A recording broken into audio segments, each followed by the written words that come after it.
हामिद, हारिस और मारिया तीनों बहन भाई थे। उन्हें सैर करने का और डरावनी कहानियां पढ़ने और सुनने का बहुत शौक था। उनके घर से कुछ दूर एक पुरानी खंडर नुमा इमारत जो बहुत अरसे से वीरान थी।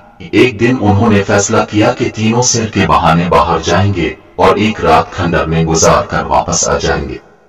अम्मी अबू को तो असल बात नहीं बताई जा सकती, वरना वो मना कर देते।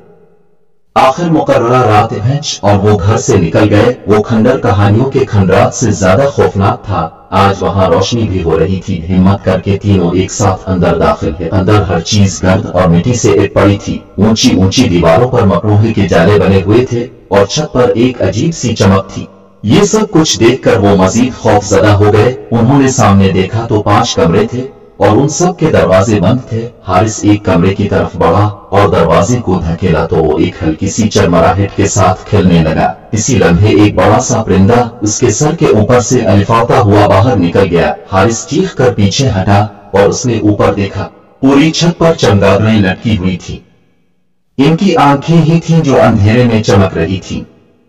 इतने में वो दरवाजा जो हारिस ने खोला था आहिस्ता आहिस्ता पूरा खुल चुका था। इसके साथ ही बाकी कमरों के भी दरवाजे खुद ब खुद खुलने लगे।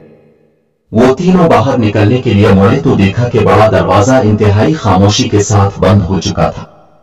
अचानक दरवाजों में से धुआं खारिज होना शुरू हो गया और फिर धुआं इतना ज्यादा बढ़ गया कि रास्ता नजर आना बंद हो गया और साथ ही अजीब अजीब सी आवाजें भी सुनाई देना शुरू हो गई। एक अजीब सा हिबिला उनकी तरफ बढ़ रहा है। उन्होंने डर के मारे दरवाजे की तरफ दौड़ लगा दी। अगरचे अंधेरे और धुएं में देखना बहुत मुश्किल था, लेकिन वो किसी न किसी तरह से दरवाजे तक पहुंच गए। उन्होंने इस खौफनाक मंजर को देखने से बचने के लिए अपनी आंखें बंद कर ली। तीनों ने मिलकर जोर लगाया। दूसरी ही कोशिश पर दरवाजा खुल गया और वो बाहर आकर गिरे।